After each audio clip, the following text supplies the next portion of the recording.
Hey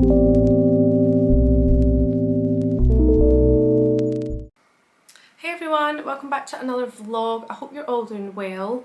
As per the title of this video, I am going to a doctor's appointment today and I thought I would film it and take you all along with me because one of the main things I get asked quite a lot about, both in messages and on the comments section, is about Medicare and health over here and how it works, especially in comparison to the UK.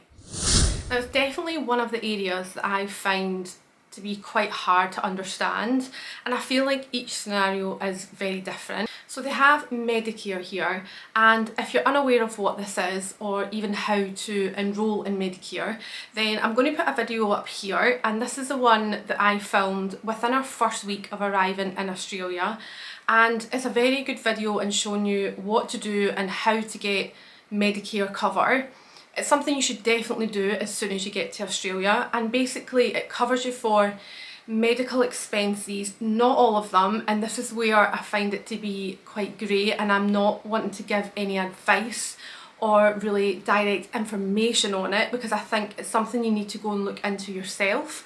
But as a generic explanation on it, I feel like it's easy enough to say that it covers you for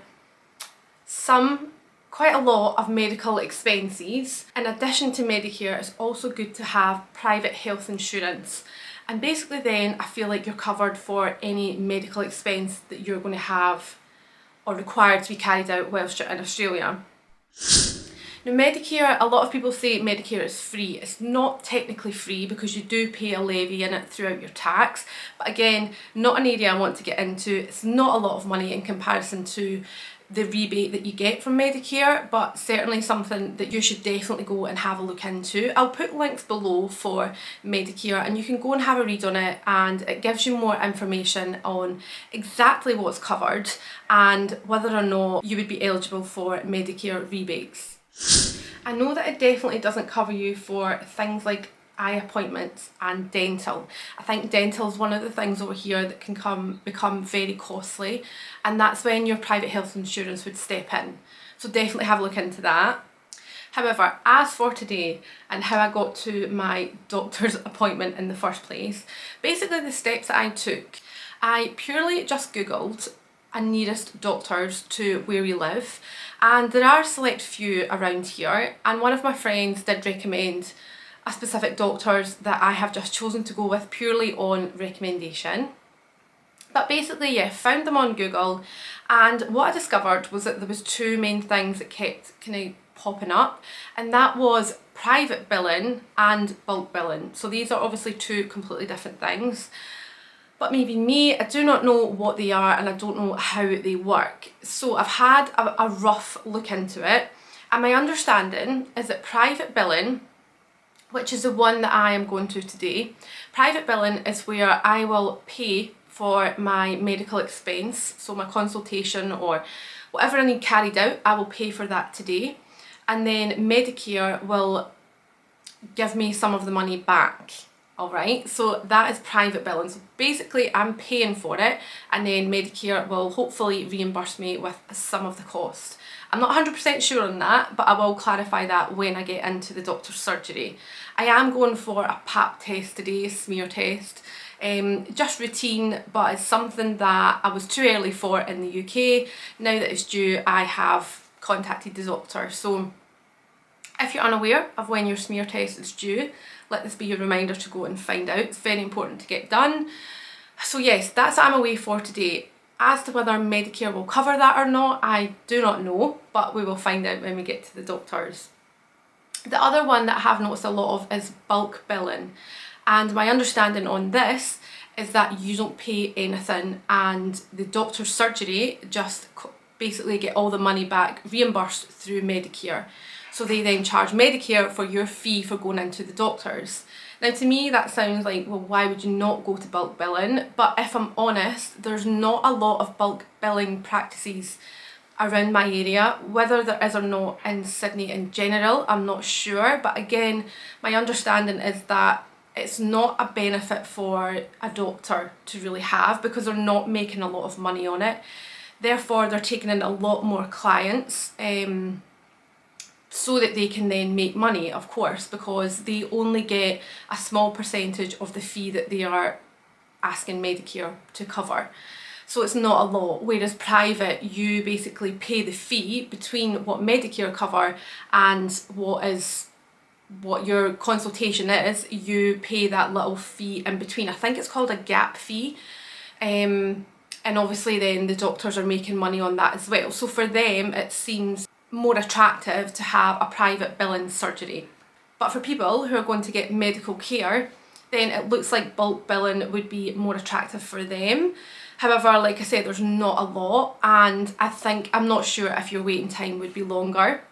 And of course, Medicare doesn't cover everything, so although it's bulk billing, there may be something on what you're going to get that you would have to pay anyway.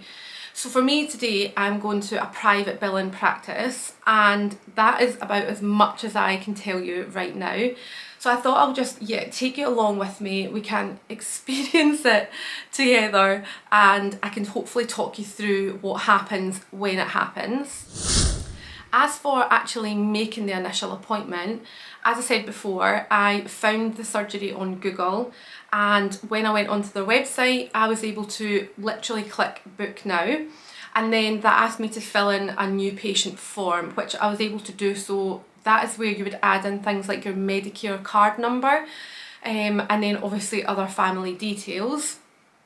Once I'd done that, I was able to download an app, and I could then go on and choose which doctor I wanted to book in with, and that let me know more information on the doctor as well, what they specialise in, and also led me into what appointments they have available. Now, in comparison to the UK, I could literally get an appointment that day.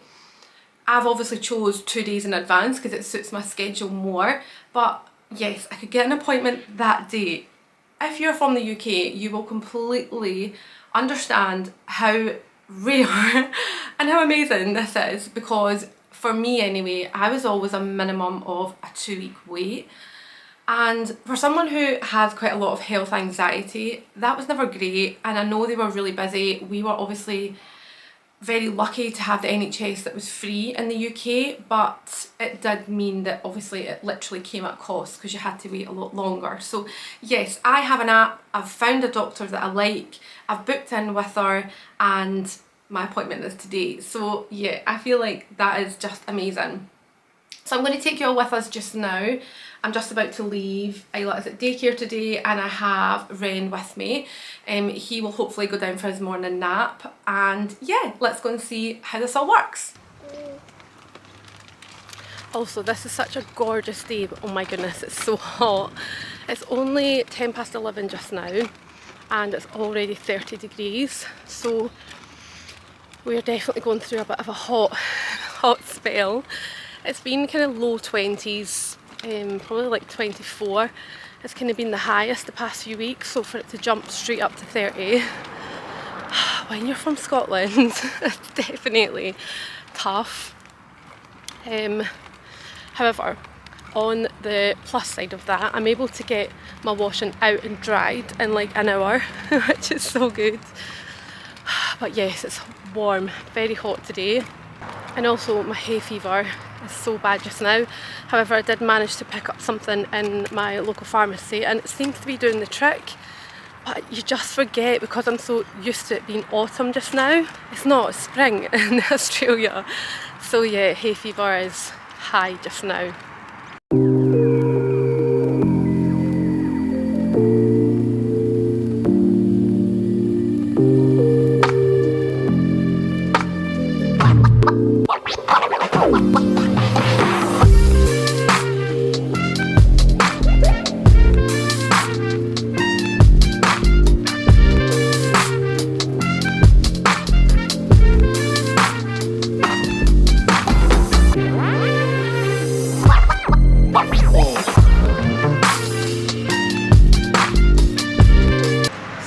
That's me just out. So basically, when I went in, the girl couldn't have been any nicer, which again, coming from the UK, it's very rare to get a receptionist that is A, friendly, and B, helpful.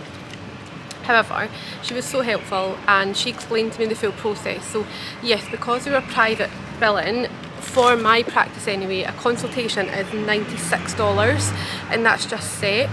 And then you have your appointment. It's a bit like the dentist, if you're used to the dentist back home. When you come out, the doctor then sends through everything to reception and then you get charged from there, and then your Medicare fee comes off. So basically when I went in, I didn't pay anything. She explained it to me. I waited for like 10 minutes, got seen by the doctor that I chose, who was lovely, so nice, had my test carried out. It was also so much more thorough than back home. Like I feel really good after that appointment. I'm quite an anxious person, especially when it comes to health, and she just completely calmed me. She made me feel really like she was listening, and she checked me over. Any kind of queries that I had, she was able to answer. She just made me feel like I was really welcome. I know that sounds crazy, but she did. So anyway, I came out and then I went to reception. So my total bill, I have it here, was $129. So that was obviously my consultation, and I assume then my smear test and whatever they need to use and send away. So it was $129, but I got $79 back. So basically I tapped my card and it took off $129, and then she'd done something on the system and I tapped it again, and then I got $79 back on. So you can see, I'll show you this, but yeah, it basically shows my purchase is $129 and then my benefit, which is under Medicare. So you have to have a Medicare card to be able to do that, and you've got to have a number that she then puts into the system that's on your card. However, I didn't have my actual card in my hand because we had it delivered to one of our friends here, and I've just not picked it up yet, but it was fine because I had a picture of the card, I had all the details on it. So yeah, so basically that full consultation and test and everything I had done cost me $50, which is like £25. For that service alone, I have no issue whatsoever paying that. I think it's just totally worth it. And it's just, I don't know, it's just so good knowing that if I need an appointment tomorrow, I can get one, especially with kids as well. So I asked about them as well, just asked about injections, because obviously we've got their little red book with us, and my understanding is they're fully up to date with all their JAGs in the UK. So I just want to make sure that they're not missing anything here, or they should maybe be having a booster of some sort. So I'm going to get them booked in for a little consultation, and yeah, it'll be the same. You'll pay the $96 and then you'll get your reimbursement from Medicare. But I just think it's, in the grand scheme of things, it's not a lot of money for the service that you're getting. It's definitely worth it. Overall, that was so good. I feel so good about it, and I feel pretty confident in what I'm doing for next time. So hopefully that does help other people as well. Any questions you have on it, I will do my best to answer. I'm not very informative when it comes to Medicare. Yeah, I'll do my best to answer any questions. I also have some beautiful, amazing followers that are always keen to answer questions as well. So yeah, anything you have, just please ask below and I will do my best. So yeah, we are now going to pop into the centre and then we're going to head home.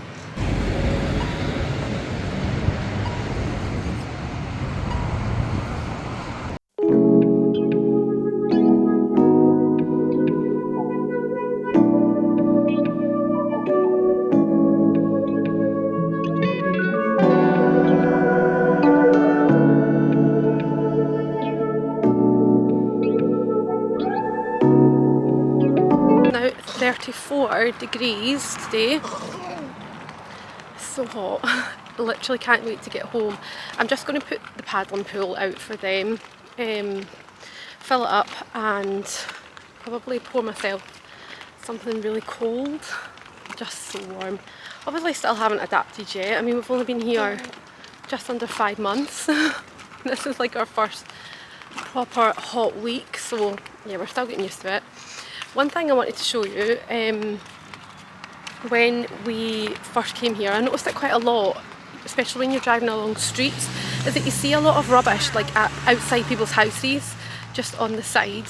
Loads of household items. I'll show you, there's one up here actually I'm just going to show you. And what I learned is that they actually just put them out for people to just take. So if you're passing by and you see something that you like, then it's just yours to take, yours to keep.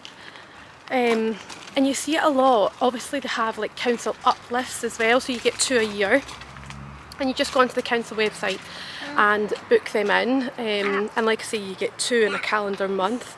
But if you run out, then obviously you can just put everything at the side of the road, and like most people will collect. You get some really good stuff. Certainly like the one I'm looking at now, there's like a fridge there, a couch, but there's one on my side of the road that I'm going to show you as well. And yeah, I suppose everything just goes, but it's really good if you're just setting up. You probably get loads of like good things. I've never actually got anything because I've never really been able to stop and look. Plus it's obviously something that we don't usually get in the UK either. I think it would be like fly tipping. So yeah, let me show you this one along here. So this house here is either moving out or maybe somebody has moved in, but they just put everything out the front. And then yeah, people will come and collect. I mean, you're getting a bike there, some tables. And then yeah, they just come and collect them. You do see people coming and collecting things and rummaging through things, but you can also book a collection, which we actually need to do. I need to put things out because we have the council coming to collect some boxes and just some things that we have in the garage. They're coming to collect ours tomorrow, but we do have a sticker I'll show you just when I get in the house. So now that I'm home, I can show you what I picked up in Coles. So basically this morning I came downstairs and there was a huge cockroach in my living room. Honestly huge, and I took this picture, and although this picture doesn't make it look that big, I was really far away because I just can't get near to them. But it really gave me a fright because I feel like we've been doing really well and just trying to keep like doors closed and windows clean and just trying our hardest not to get bugs in our house. But I know it's inevitable. We live in Australia. I'm very aware that there are bugs here. Let me tell you, every single bug here is 5 times the size of it in the UK. So like a wasp in the UK is not very nice. Here they're huge, their legs are huge, their wings are huge, their faces are huge. Everything is just big. And this cockroach, I actually saw one in my garage that was dead, and I thought that was big. This was huge, and I've just basically gone to Coles and got as many like bug things as I can just to try and protect our family. And oh, we have a little visitor. I need to show you this quickly. I'm digressing, I know, but I just got a fright seeing him. But he's alright, he lives in our garden. So he's a skink, and let me just show you him.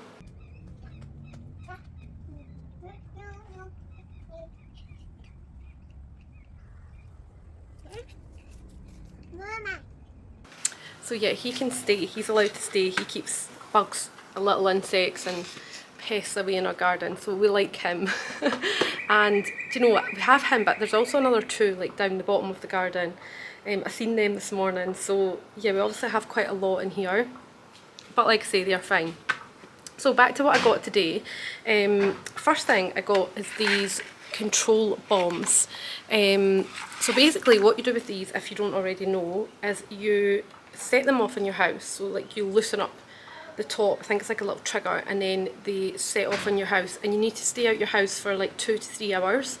And they basically, I think anyway, like go, oh there it's there, so place it, set it, and then it goes around all your house into all the little corners, and basically kills anything that's there. And some people really like these, some people say they're not that great because they literally kill everything. So you don't have those spiders that come and keep all the other bugs away. But personally, I feel okay with knowing that every bug in my house is dead. I'm okay with that. It's not something that I am going to lose sleep over. However, if they're alive, then it's a different situation. So I'm going to try this and we'll see how it goes. We've got 3 in here, so you just use 1 and they last up to 3 months. So I mean, I feel like that would be a good start. But then I also got these, a few people have already told me to get these, but these are just little baits for cockroaches, and you put them in places like behind your fridge, under your sofa, you know, the kind of like dark places that I feel like they always hide in. And again, for up to 3 months, so at least I'm doing it all at the one time. yeah, they had these in the apartment that we were in North Sydney, and I feel like they're just a really good thing to have. Also, yeah, child resistant. It doesn't catch children. But no, I'm glad to have them. I'm going to get them out. And then the final thing was this barrier outdoor spray, and this protects it up to 9 months. Now in the UK, when we used to go on holidays, I used to spray all like our windows with like hairspray, because I read somewhere that spiders don't like them. But this is for cockroaches, spiders, ants, flies, mosquitoes and wasps, and you just spray them in all the places, for example around your windowsills, all the places that they hide and can get into your house. Now you can pay obviously quite a bit more of money to have somebody come out and actually spray your full house, and I know a lot of people who do this. We've only been here like less than 5 months now, so I'm going to try this and just hope that it basically gives us some form of protection. And then I also ordered 2 other things, which, let me get my phone and show you. So the first thing I got was this little bug catcher. I just feel like if I'm at literally arm's reach or more, then I'm okay getting it. I'm not really looking to kill them exactly, just to get them out of my house. So yeah, I got this one. You can see they're all kind of different styles, but yeah, basically it means I don't need to get up and close to them. So there's a few different ones. This one I'm not too keen on. I feel like they can escape that for sure. Whereas this, you just twist the handle and then the little flap like closes, and then you just release them outside. So I've ordered that, and then I also ordered a little vacuum. I don't think I've got a picture of that, but I'll show you when it arrives. But it's basically like a little handheld vacuum, and it doesn't kill them again, it just literally sucks them in, and then you can release them outside. So I feel like I'm armed. I feel like I've got enough stuff to protect me and my children. But yes, I will let you know how I go with them. They might be a load of rubbish, I don't know, but I feel like it can't be any worse than what I'm using now, which is literally all I've got is a cup and a bit of paper, and honestly I don't think I've got a cup big enough for the ones that I've seen over here. So yeah, wish me luck with that. So the only other thing I would like to get done today is to clear our garage of our cardboard boxes and things that the council are coming to collect. So this is our form that we need to put, it's a sticker actually, we need to put it on the front of our, like, everything that we put out. And then they'll come and collect this, and this just lets people know that it's obviously booked. Oh my goodness, it feels like you step outside and someone has literally turned on the heat in. It's so hot today. So I'm going to get this done, and then I'm going to fill up the paddling pool for Ren. He likes a little splash, and it's quite good because our garden's quite shady, so he's not directly in the sun, which is good. So hopefully you have enjoyed this vlog, and I hope it has obviously given some help and information, especially on like Medicare and what to do if you are in that situation, and obviously you need to book a doctor's appointment. Like I said before, any questions that you have, please just leave them below, and I will do my best to answer. If not, then I'm sure someone else will help you as well. And obviously anything else that you would like me to vlog or film or answer as well, I would be keen to know, so please leave that below as well, and I will see you all next time.